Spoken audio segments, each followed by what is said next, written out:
कि इस दुनिया इस संसार के पहले प्रथम इंजीनियर। वाह लोग बताते हैं कि कलयुग जब अपने चरम पर होगा तब कलयुग के आदमी 3 से 5 इंच के हुई हैं। वाह पुरनिया कहते हैं रहा बेटा आवो इधर समय भाटा लग्गी से तोराए भाटा लगी से तोराए। आवे समय बेटा मतलब ये आदमी इतने छोटे हो जाएंगे तो भाटो तोरे परी तू लग्गी के उपयोग करी हैं। वाह तैयारी शुरू बा तैयारी शुरू हुई बा हाँ। का गुरुजी आवा 4 लाइन भूमिका के अंदर कवि का भाव है लिखत है नहीं हमरे आदरणीय गुरुजी अमलेंदु आमारा जी। वाह वाह कैसे अरे यार जाए देता है तू लड़कियां बनत है।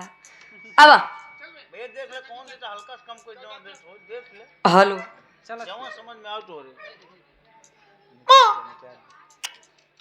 मैं तोहरो टाइम है परेशान मत हुआ। अब चला चला क्या सेफ्टी है चला ठीक बा।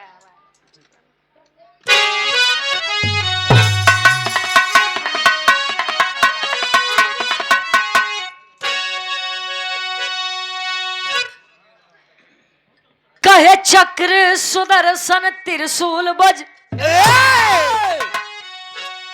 विश्वकर्मा जी जिसको है खुद ही बनाए। अरे पुष्पक विमान की रचना किए रावण भी जिसको हवा में उड़ाए। अरे कर्ण का कुंडल दधीची की हड्डी से अरे दिव्य यशस्त्रो की रचना और देखो रचा।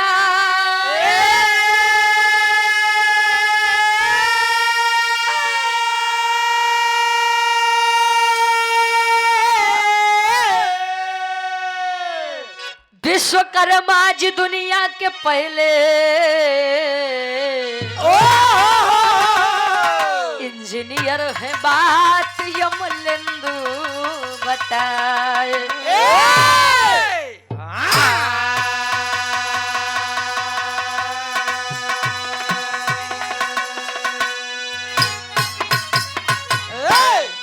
कहे चक्र सुदर्शन त्रिशूल वज विश्वकर्मा जी जिसको है खुद ही बनाए।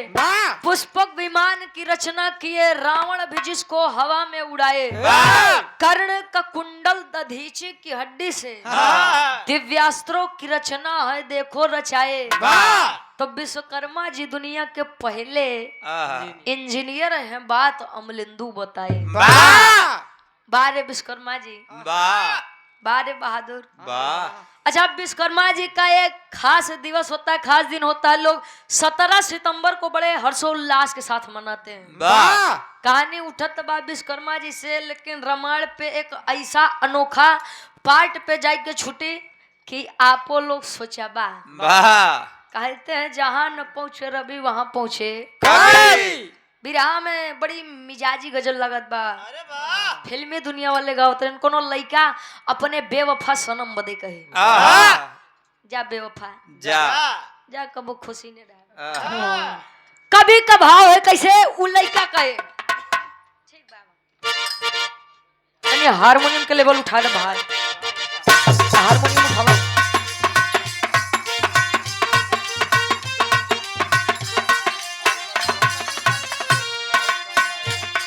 लइका कहे ऐ खुदा तुझे से अर्जी लगाऊं ऐ खुदा तुझसे अर्जी लगाऊं ऐ खुदा तुझसे अर्जी लगाऊं ऐ खुदा तुझसे अर्जी लगाऊं वो मुझे मैं उसे भूल जाऊं वो मुझे मैं उसे भूल जाऊं वो मुझे मैं उसे भूल जाऊं ऐ खुदा तुझसे अर्जी लगाऊं ऐ खुदा तुझसे अर्जी लगाऊं वो मुझे मैं उसे भूल जाऊं वो मुझे मैं उसे भूल जाऊं। लेकिन एक लाइन कवि जी लिखते हैं विश्वकर्मा जी बदे गुरुजी बखान भाई आप लोग के बाबा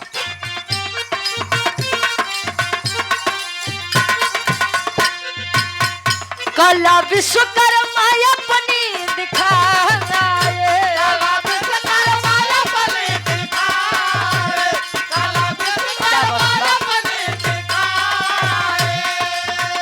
कला विश्वकर्मा अपनी दिखाए अस्त्र शस्त्र ले वस्तु बनाए अस्त्र शस्त्र ले वस्तु बनाए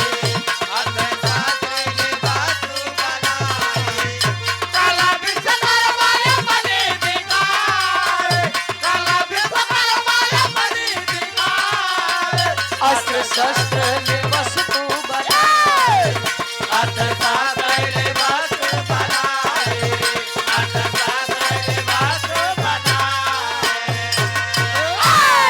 कला विश्वकर्मा अपनी दिखाए अस्त्र शस्त्र ले वस्तु बनाए ये विश्वकर्मा जी की देन है। चाहे पहले अच्छा विश्वकर्मा जी एक चीज के निर्माण ऐसा किए रहे गुरु जी कि समझ ला जहां जहां पहुंचे कुल विनाश भा विश्वकर्मा जी ने एक अंगूठी का निर्माण किया था जनक जी के मुनरी मुनरी अंगूठी रिंग जानो थे वो जहां जहां पहुंची बिना छोड़ कहूं बनई सनाई के जानला इंद्र जी के दरबार में जले रही तले सब आपस में कटे मरे मृत्युलोक में आ राजा जनक जी के घरे राजा जी ने जनक जी के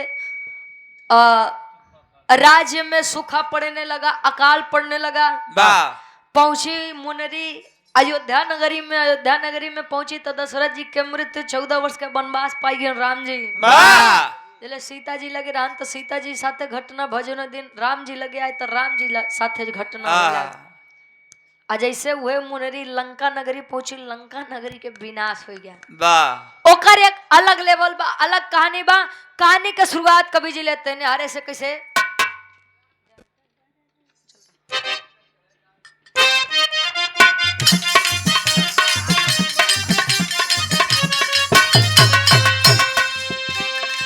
समय था ऐसा सजा इंद्र के दरबार रहे सजा था ऐसा सजा इंद्र के दरबार रहे नित्य घृताक्षी का सबके मन में वार करे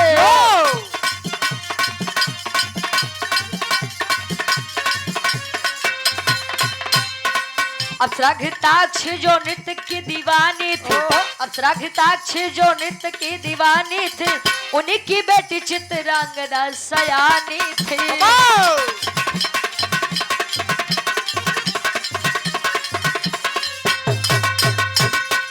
लोगों की भीड़ में जब दोनों सजा करती थी लोगों की भीड़ में जब दोनों सजा करती थी बस यही बात विश्वकर्मा बुरी लगती थी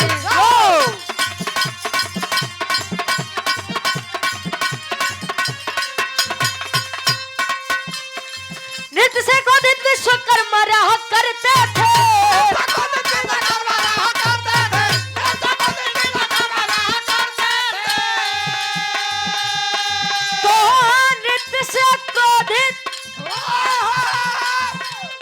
विश्वकर्मा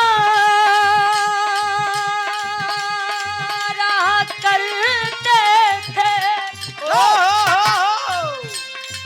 बीबी बच्चों से अपमान सहा करते थे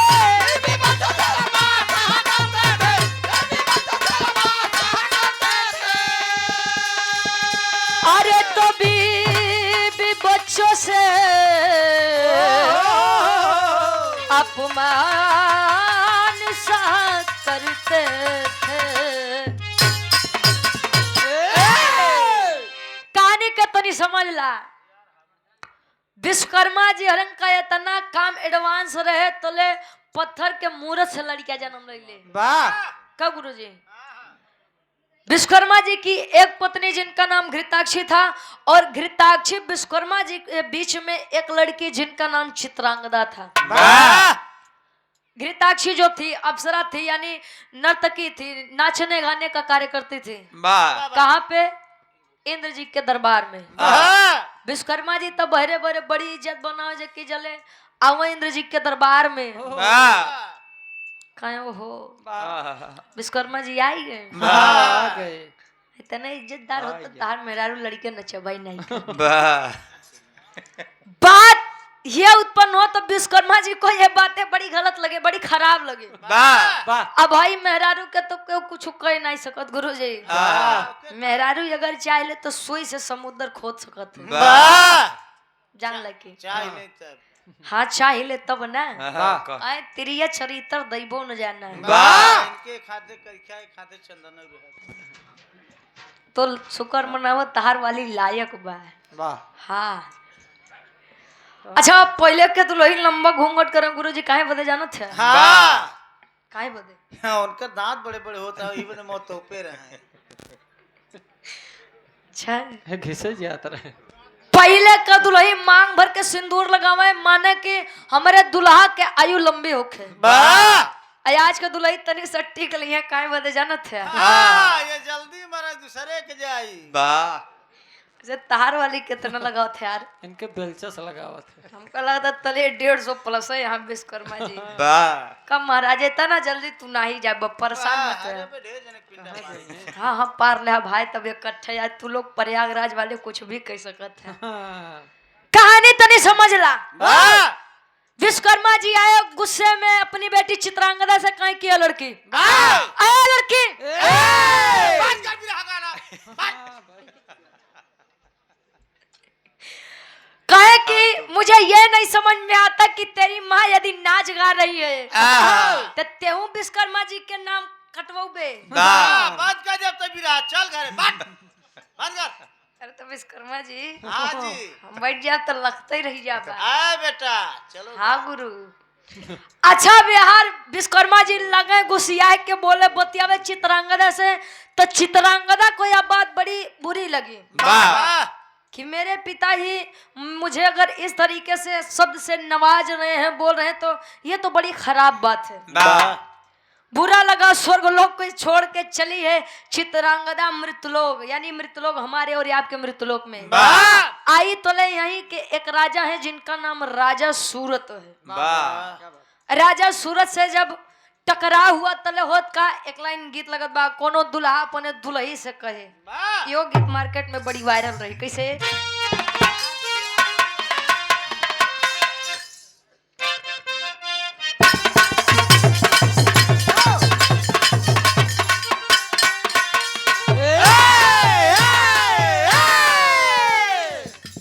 लड़का कहे हाँ हाँ आवा आवा हई सेंट गम कहुआ हमारे खातिर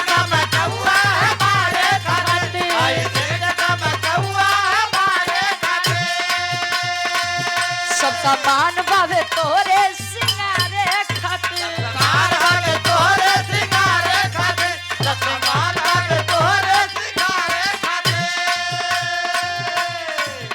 हई सेंट गम कहुआ हमारे खातिर सब सामान बावे तोरे सिंगारे खातिर तले दुल्हे के माँ बात सुना झुकली लैला झुमका लैला कजरा हाई फाई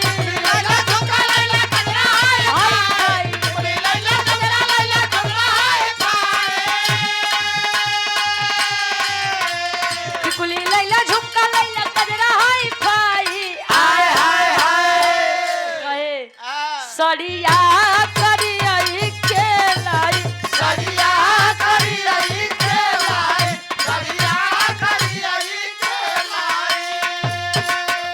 वही है बेचारी उदास है आई मृतलोक में बैठिए तले मृतलोक में होत बा होके गुस्सा में कन्या वहां से चली वहां से चली मृतलोकवा में जाई कचनारी कली कचनारी कली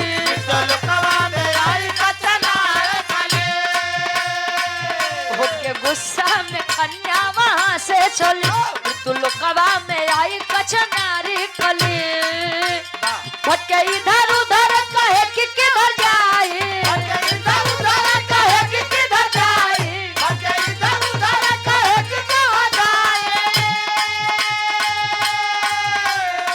के इधर उधर कहे कि किधर जाई आय हाय हाय राजा सूरत के पास आई राजा सूरत के पास आई राजा सूरत के राजा सूरत के पास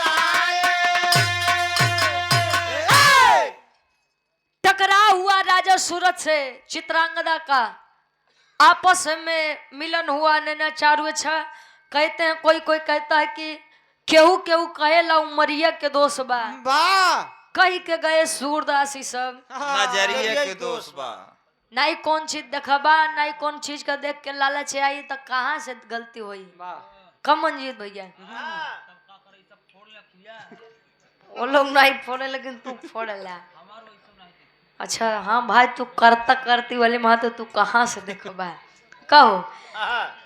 अच्छा यार प्रेम हुआ चित्रांगदा ने राजा सूरत से और राजा सूरत ने चित्रांगदा से कहा कि अब जिएंगे सनम तेरे लिए और मरेंगे सनम तेरे लिए। प्यार किया है कोई चोरी नहीं कि छुप छुप के यहाँ भरना क्या जब प्यार किया तो डरना क्या। वाह क्या बात है। वाह बहादुर। हाँ प्यार और मैं कहाँ डर पाए ये नहीं तो समझ पाए। अच्छा प्यार के भाषा मंजित भैया दुइये जने समझ पाए। एक आसाराम के राम रही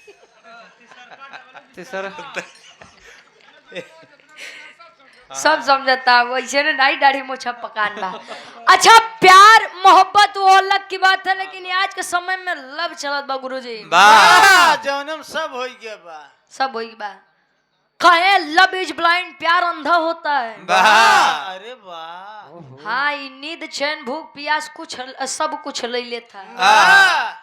अगर कसम क्रिया से काका आदमी मरात होते तो आधा भारत देश के आबादी तो कसम क्रिया से जाए। पूरा पाकिस्तान अकेले ले ले। एक से बतियाता हूँ दूसर के फोन आवत बा कहीं रख रख उ माई फोन करत बा वो नौकी वाली माई ओकर उठान उ कहे कहाँ बतियात रहा तो तले बताई कि का बताई घर में माई बाबू झगड़ा किए हुए तनी मैटर सॉल्व करवा। तो आर कसम अब का बताई तोहरे अलावा हमारे जिंदगी में है ही नहीं। I am single. अगर कसम से आदमी मरात होते तो कितना जने का अकेले ले लेते हैं। अच्छा यार प्रेम हुआ लड़की भी सोच गई कि बाबू हमार शादी भी आए बोले कहा थइए रहे चल दई बाबू से कह दे पाए तो शादी बियाह हो जाए खुशी खुशी हम जिंदगी बिताब का जरूरत बा नाचे के। आइए विश्वकर्मा जी प्रेम से बात किए कि बेटा कहाँ गई थे बेटा जाओ तैयार हो जाओ। अब लड़कियों खुश अरे बाप रे बाप बाबू हमार तैयार हो बता खाते का मतलब नाचे जा। आई तैयार होकर के बोलिए पिताजी क्या बात है। स्वयंवर रचा है। स्वयंवर का मतलब कि अपने इच्छा से स्वयं के लिए वर को खोजिए लेकिन बस नाम के रहे स्वयंवर। शर्त रखा है पूर्ण हो जाए तो ठीक नहीं तो लड़की बेचारी कुंवारी रह जाए। स्वयंवर रचा और बात तो यह है कि स्वयंवर में 80-85 साल के बुढ़वा का दादा रहनो नहु चल दी है जेकर हड्डी नहीं काम करत रही। हाँ या बोले कि चली अगर मान लो लहान बैठ जाए तो 18 साल के कुंवारी लड़की हमारे नसीब में आई जाएगी। नाम हमार काम बेटवा चल दिए सभी बैठे हैं तो लड़किया इतना आदमी का देख के पूछे बाबू का बात बा कहे बेटा तुम्हारे लिए स्वयंवर रचा हूँ। वैसे देखे स्वयंवर हमारे बदे यार का तोरे माई बदे कहे स्वयंवर हमारे बदे। कौन बोला आपको स्वयंवर करने के लिए। पिताजी मैं एक लड़के से प्रेम करती हूँ और उन्हीं से शादी करना चाहती हूँ। अब 20 सभा में लड़की ने ऐसा कहा भाई अब विश्वकर्मा जी का युगो हट हो गया आत्मसम्मान पर चोट लग गई। ऐ लड़की ऐ लड़की ऐ लड़की तेरी इतनी मजाल कि तू एक लड़के के लिए मेरी इज्जत इतनी सभा में खराब करेगी। जा मैं तुझे श्राप देता हूँ। कवन वाली 75 वाली एक जने होता समझो करी तीनों जने वैसे ना है। अच्छा श्राप सुनाए कवन श्राप सुनाओ तन तेरी के भाव लगत बा गुरुजी। अब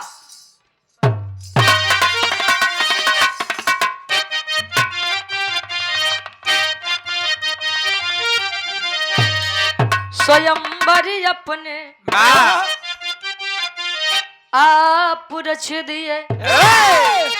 अरे तो स्वयंवर अपने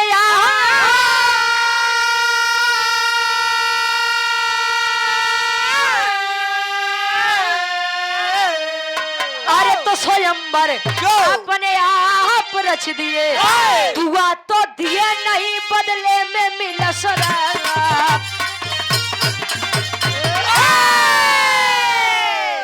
शराब सुनाए कि लड़की तू जिसके लिए ये कर रही है, जा मैं तुझे श्राप देता हूँ, जिससे भी शादी करेगी उसकी मृत्यु मंडप में हो जाएगी।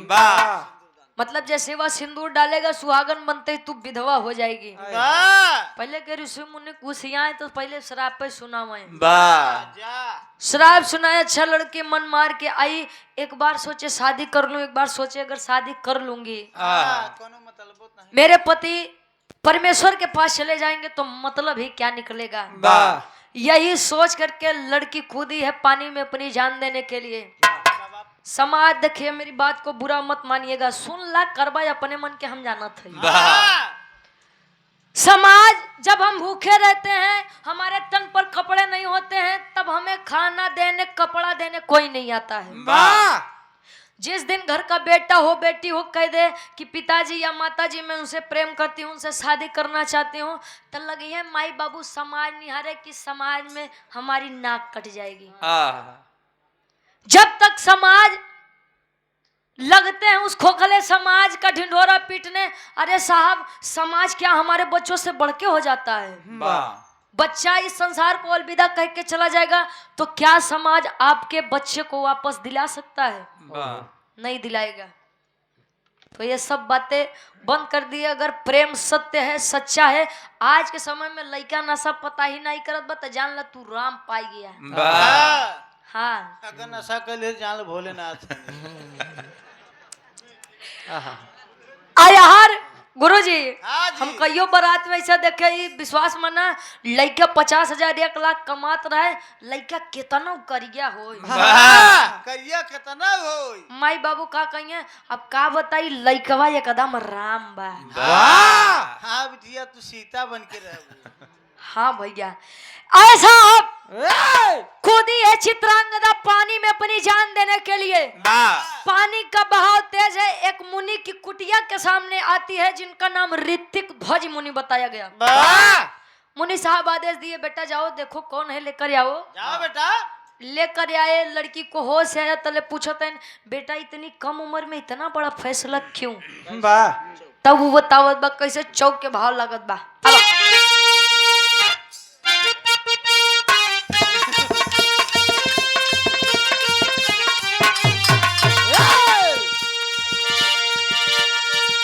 चित्रांगदा मुनि सजा के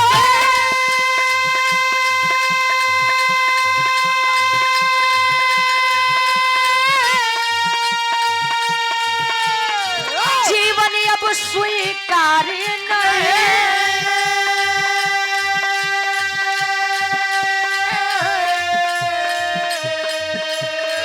खुद की मर्जी से शादी कर लूं,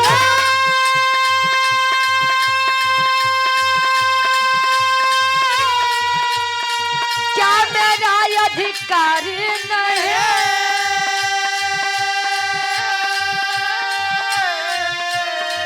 गणपति के पास में जाके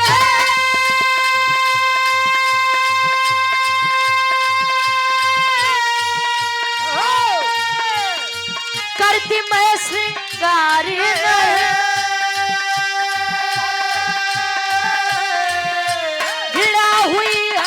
जीवन से घृणा हुई है, अब जीवन से मर जाना बेकार नहीं। घृणा हुई है अब जीवन से मर जाना बेकार नहीं। घृणा हुई है अब जीवन से मर जाना बेकार, घृणा हुई है अब जीवन से मर जाना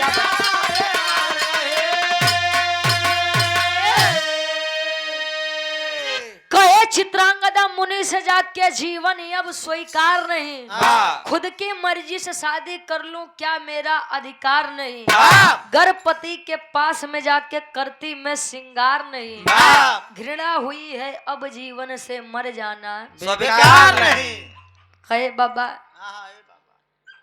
राजू इस संसार के सबसे बड़े रचनाकार आविष्कार वाह जो करते हैं, यानी मैं विश्वकर्मा जी की बेटी चित्रांगदा हूँ। बाप तब इतना बड़ कदम, उतना महान पुरुष के हो करके आप बेशक कार्य करते हैं, क्या बात है। कहे मैं आप वहीं के मृत्यु लोक के एक राजा थे जिनका नाम राजा सूरत है, उनसे प्रेम करती थी और उन्हीं से विवाह करना चाहती थी। वाह मैंने बात पिताजी को बताई, पिताजी को यह बात रास नहीं आई, उन्होंने मुझे श्राप सुना दिया कि मैं उनसे अगर शादी करूंगी तो मेरे पति की मृत्यु बीच मंडप में हो जाएगी। वाह और साहब मैं अपनी वजह से किसी की जिंदगी खराब नहीं नहीं करना चाहती। या तरफ से ही बतावत है तले विश्वकर्मा जी खो जाते हेरत पहुंचन कहीं कार्य लकी वाह चलू घरे तार माई तो याद करत बा वाह चल बेटा तले उ कहे हम नहीं जाब। आह, क्यों नहीं जाएगी? वाह कहे कि बस ऐसे नहीं जाऊंगी। ऋतिक ध्वज मुनि समझाने लगे कि विश्वकर्मा जी अगर लड़की प्रेम करती है तो शादी करवा दीजिए। वाह विश्वकर्मा जी को अहंकार हुआ, कहे तू साधु संत आदमी, तुम्हें का पता कि लड़किया बच्चा कैसे होता, तू हमका बतौबा कि शादी करी कि नहीं करी। वाह आप बाप और बेटी के बीच में मत बोलिए। दाढ़ी पाल ले तुहार अगर हुए थे। ऋतिक ध्वज मुनि खड़े हुए श्राप सुनाए कि विश्वकर्मा जी जितना घमंड आपको अपने शरीर पर है, आपके अपने सुबुद्धि अपने विवेक के ऊपर है, मैं आपको श्राप सुनाता हूँ तो आप विशाल रूप में बनरे में बदल जाइए। बहुत सही। हाँ विश्वकर्मा जी बड़ा खेला करत था। वाह कहे आपका शरीर बानर रूप में बदल जाएगा। वाह तले श्राप लगा विशाल काय बानर बने, तले लगा हाथ गोड़ जोड़े, अरे बाबा गलती हो गया, बाबा गलती हो गया। बनरे बोला था। काय गलती हो गया, माफ कर दीजिए, मैं अपनी बेटी की शादी करवा दूंगा। कहे अब ऐसा नहीं अब तू खुद जा खोजा राजा सूरत के लई क्या वो करे बादे, अब तुम्हें ये मुक्ति मिली। ऋतिक ध्वज मुनि चित्रांगदा कुटिया में है और लगे विश्वकर्मा जी वानर रूप ले मुक्ति मुक्ति मुक्ति मुक्ति मुक्ति मुक्ति मुक्ति मुक्ति मुक्ति मुक्ति मुक्ति खोजते खोजते पहुंचे कहा, वहीं जहां अंजन प्रदेश में अंजनी माई कुल खेला किए रही। अंजन प्रदेश में जब पहुंचे बानर रूपी तो हुआ के जतना छोट बानर हाँ गुरु जी। अब विचित्र बानर देखे तो विचार करते हैं साला ये नया कौन आ गया। विचार करें कैसे खाटी इलाहाबादी तर्ज लागत बा। एक बिरहा सम्राट स्वर्गीय दादा श्री रामधारी यादव जी झूसी नरेश प्रयागराज गुरु जी गावत रहे कैसे, और आज गीत इंटरनेशनल गीत बा। वाह क्या बात है।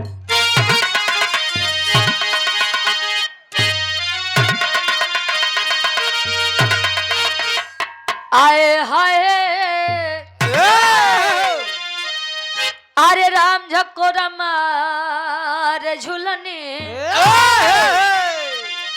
अरे राम झको रमार झुलने, काहे साड़ी लाराय हो झको रमार झुलने।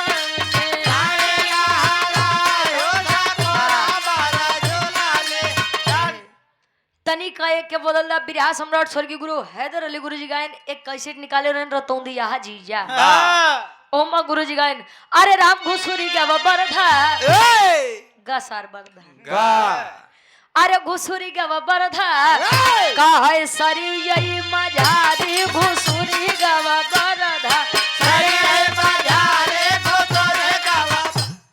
दुलही बतावे, अरे हमारे मुड़ी कटली, अरे हमारे मुड़ी कटली तमोर बूढ़ा माई हमारे मुड़ी कटली, तोर बूढ़ा मारी तोहार मुड़ी कटली, तोर बूढ़ा मारी तोहार विश्वकर्मा जी शादी ब्याह दूर दूर तक नाम नहीं बकाए बदनाम करत है भाई भाई क्या नाम मोर मुड़ी कट एक कैसे ट्यून निकाले सत्यन सुइया में हकीकत बात है जो गीत और जो मान सम्मान हैदर अली गुरुजी बना कर गए वाह शायद कोई कलाकार बना पाए वाह वाह अरे गजब क्यों बहनी कहाँ चीन्यू ना भतार हो गजब क्यों बहनी अरे घुमा के गोरी मरलू दादा राम कला यादव जी का ट्रेन तेरी मेरी आंख लड़ी लोगों ने बदनाम किया कहीं दुनिया के बक्के दे हम तू अपन काम किया अरे वाह उन्हीं के पड़ोसी हैं हंडिया प्रयागराज से विराट सम्राट स्वर्गीय दादा राम कला यादव जी और किचकिला हंडिया प्रयागराज से हमारे डब्लू विश्वकर्मा जी क्या बात है। अच्छा ये लाइन हमार मन पसंदीदार रहे गुरुजी एक लाइन तनी सजाऊ लता है अरे बदन पियराइगा ता गोल होइगा भारी बदन पियराइगा गोल होइगा भारे बदन पियराइगा गोल होइगा भारे बदन पे ई तमल्ला तज रहे एंटरटेनमेंट खातिर फौज में कबे जी लिखा था अंजन प्रदेश के कुल भालू बानर विचार करते हैं कैसे अरे कहाँ से आया बनरा अरे कहाँ से आया बनरा ता मोर नगरी में कहाँ से आया बनरा ओ नगरी में कहां से आया बनरा ओ नगरी में कहां से ओ नगरी में हो मोर नगरी में कहां से आया बनरा मोर नगरी में कहाँ से आया बनरा ओ नगरी में कहां से आया बनरा कहे कहाँ से आया बनरा मोर नगरी में वाह विचार करत है अच्छा हनुमान जी आन देखे नो हो ओहो विश्वकर्मा जी वाह कोनो बरियारे कांड करके लौटा है वाह तबे बानर बन के आए है वो लाल अच्छा विचार करत है हनुमान जी पहुंचत है घृताक्षी जी के लगे तले कहा थे का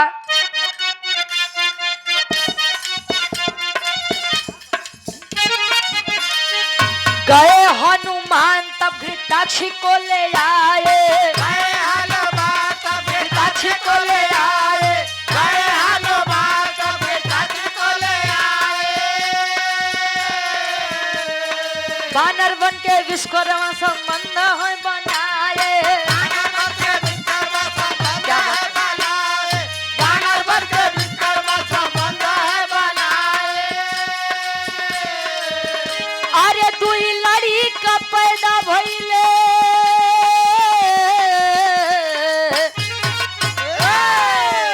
अरे दुई लड़ी का पैदा भइले चर्चा सगरी में कहाँ से आया बनरा ओ नगरी में कहां से आया बनरा ओ नगरी में कहे गए हनुमान घृताक्षी को ले आए तब बानर बन के विश्वकर्मा संबंध है बनाए वाह गए घृताक्षी जी के पास कहे कुल नचाबे गौबे करबू हां केवरो तो कोनो काम दिखा था वाह ये हनुमान कौन काम बतावे तले कहीं बोलिए हनुमान जी पवन पुत्र क्या बात है कहीं कि तुहार स्वामी विश्वकर्मा जी हुआ देखा था बानर बन के बैठा है वाह कहीं अगर सही सही प्रेम चाहिए त्यावा चला चला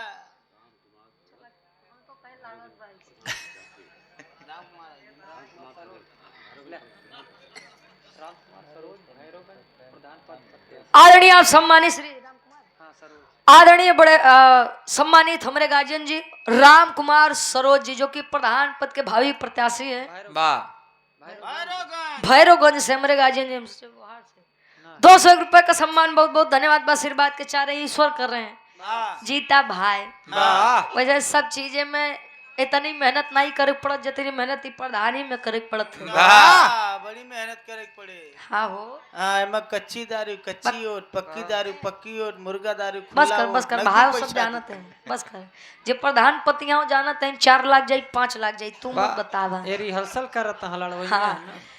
कहानी के तनी समझ ला गए लेकर आए घृताक्षी जी कहीं कहाँ है हमारे स्वामी? प्रेम हमें भी करना है, कहाँ गए बताइए? कहीं स्वामी तो हर वह बानर बन के बैठा है। वाह बैठा बड़की पूंछ वाला लाल कहे तब का तू बनरी बना तले से देखे हनुमान जी का कहीं पागल हो गए हो? दिमाग खराब बा तोहार। गणियों के चक्कर में हम बानरी बना। कहे मतलब के चक्कर में इतना सुंदर हमार रूप बा, हम बनरी बनब? दिमाग उमाग तो ठीक बा। लाखों आशिक मर जाते हैं मेरी एक मुस्कान पे। घृताक्षी की आत्मा नहीं के अंदर बा। आज जाता है कहे कि जब नहीं चाहिए प्रेम तो भाई जा हम यारे कहूँ सेटिंग कराओ विश्वकर्मा जी की। और क्या कहे ना स्वामी अच्छा एक बात है, मेहरारू काठियों को सवत नहीं बर्दाश्त करे। अच्छा बानरी रूप जब धारण की घृताक्षी जी तैयारी के विश्वकर्मा जी के सामने लगे पोज पर पोज मार रहे लगे पोज पर पोज मारे। तब विश्वकर्मा जी के कहा मुक्ति खोजी और लगन पिछुआए। जब पोज मारी तो लगन विश्वकर्मा फोटो ही छैला गे। कहे अब मुक्ति गए भाड़ में सामने आए बा। पहले जवन सामने आए बा ओके देखा। अच्छा पीछे पीछे गए प्रेम हुआ। एक बात जान लीजिए ये दुनिया के आकाश सत्य है और दुनिया को बढ़ाने के लिए ये करना बहुत जरूरी है। कहीं एक से भले दो और दो से भले चार कोई भी हो, इंसान हो पशु हो पक्षी हो, संबंध सब में बनता है। वानरी रूप विश्वकर्मा जी और वानरी रूप घृताक्षी का जब प्रेम हुआ संबंध बना, दोनों के संबंध से दो बच्चों का जन्म हुआ। जब दो बच्चों का जन्म हुआ अब दो लड़का के रहन उनके बाद छोड़ा। पहले एक के देखा कि विश्वकर्मा जी कहे कहा वो दो लड़का याद किए रहा, नाम बताओ उनकर नाम के बा। और रामायण में इनकर बहुत बड़ी भूमिका रहे। ना तो राम रहे, ना तो लक्ष्मण, ना तो शत्रुघ्न, ना तो भरत, ना तो हनुमान, ना तो अंगद। क्या रहे गुरुजी? आखिरी में कवि जी प्रमाण दिए पापड़ के भाव लगत बा। और ये जन जन के साथ ही राम कुमार पासे जी कंधई मधुपुर के निवासी प्रधान पद के हेतु के प्रत्याशी हैं। पूज्य हमारे गार्जियन जी आप राम कुमार पासे जी, गार्जियन जी के द्वारा पुनः 200 रुपए का सम्मान। आशीर्वाद के चारी के बच्चे अपनी कला में कामयाब रहे, बहुत बहुत धन्यवाद बा। कवि जी लिखते हैं पापड़ के भाव लगत बा कैसे?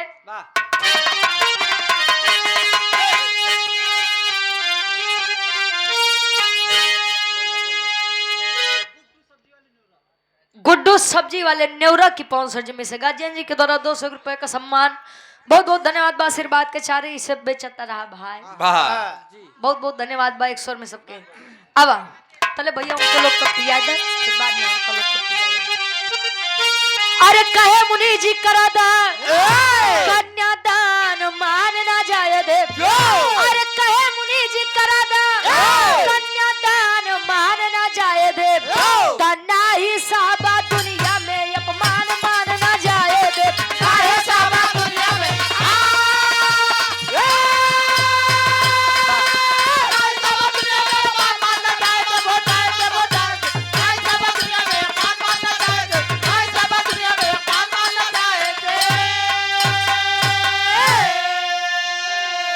अरे सुन के बाद विश्वकर्मा जी हाथ को है बढ़ाए हो, चित्रांगदा के हाथ राजा सूरत को थमाए हो। अरे कहे खुशी रहा दुइनो संतान मान ना जाए दे। तनाई साब दुनिया में अपमान मान ना जाए दे।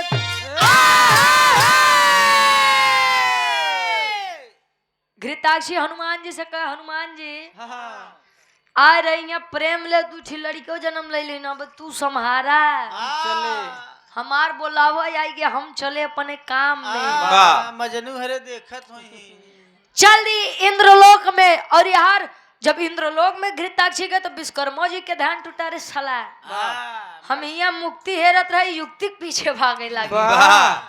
दू लड़का छोड़ के चल रहे राजा सूरत के पास। राजा सूरत के पास से आए, शादी विवाह करवाए और उस श्राप से मुक्त हुए। अब वो दू लड़का के जन्म जौन भरे उनका नाम का पड़ा आल्हा के भाव में कवि जी प्रमाण देते हैं कैसे?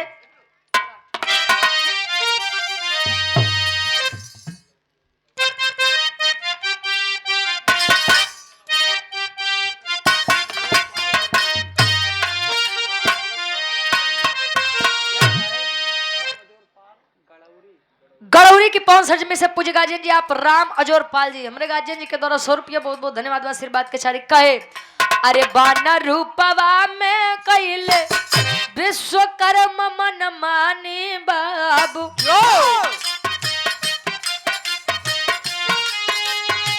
घृताक्षी गुजारी क्या से संबंध बना दुई लइका पैदा भइले अंजन पर देशवा में बाबू नल नील से कर नाम पड़ी जाए खेल कूद खुशी होई के अंजन पर देशवा में बाबू माई अंजनी लली गोदिया उठाए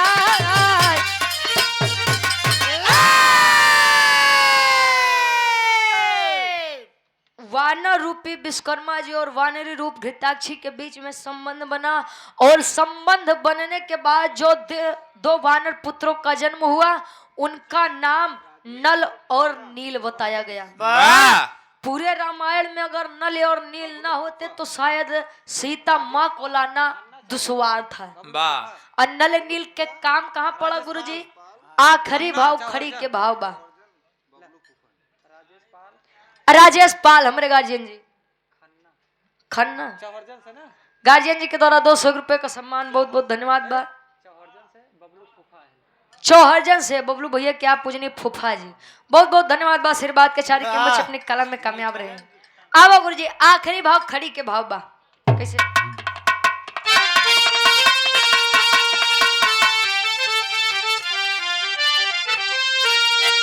अरे अंजनी से ललना बजरंगी हो गए अरे तंजनी से ललना अब बजरंगी हो गए पैदा नल नील हो के उनके संगी हो गए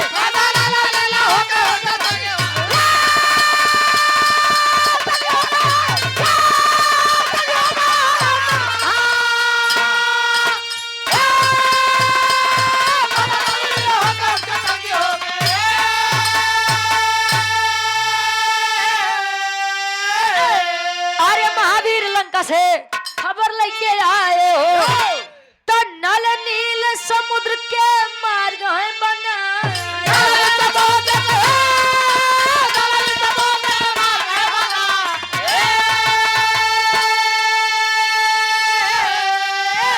अरे हुई लड़ाई तीनों वीर जंगी हो गए हुई लड़ाई तीनों वीर जंगी हो गए पैदा नल नील हो के उनके संगी हो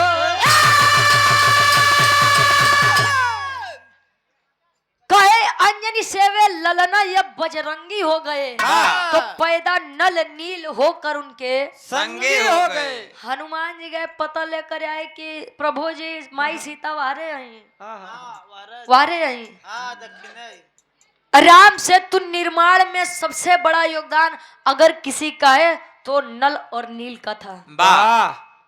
नल और नील को बचपन में श्राप मिला था उनके चंचल स्वभाव के कारण कि आप लोगों को मैं श्राप सुनाता हूँ ऋषि मुनियों के द्वारा कि कोई भी पत्थर हो बड़ा से बड़ा पत्थर हो लेकिन यदि आप लोग उसे पानी में फेंकेंगे वह डूबेगा नहीं। राम का नाम लिख करके पत्थर फेंका गया और राम सेतु का निर्माण हुआ। गुरुजी कभी कभी होता है कि हमारे लिए श्राप भी वरदान बन जाता है।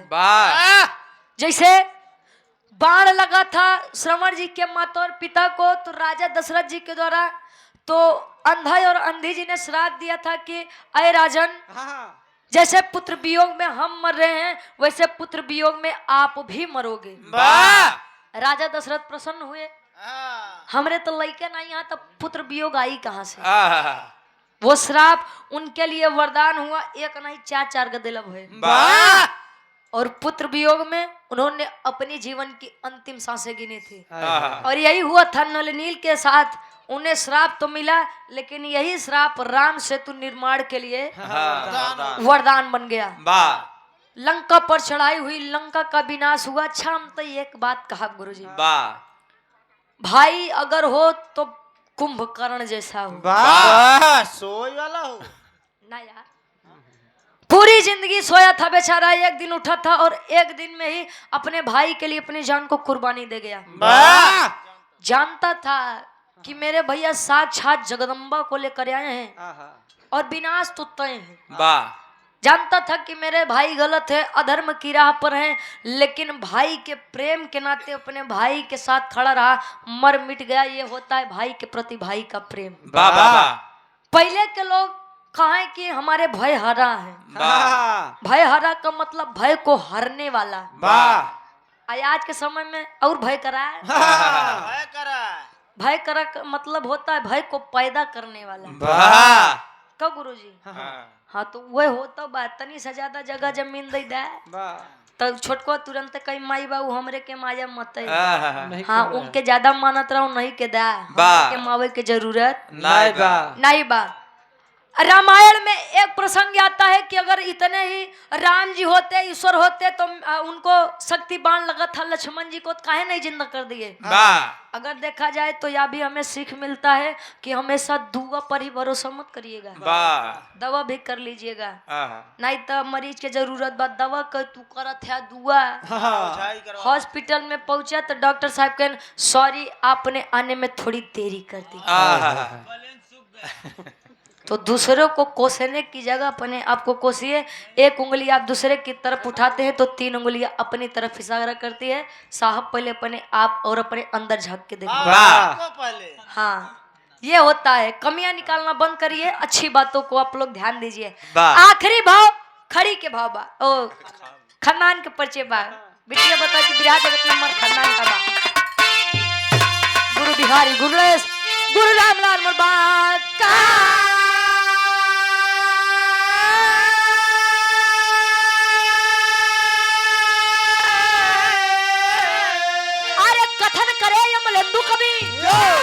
बच्चन का विजय पताका हो।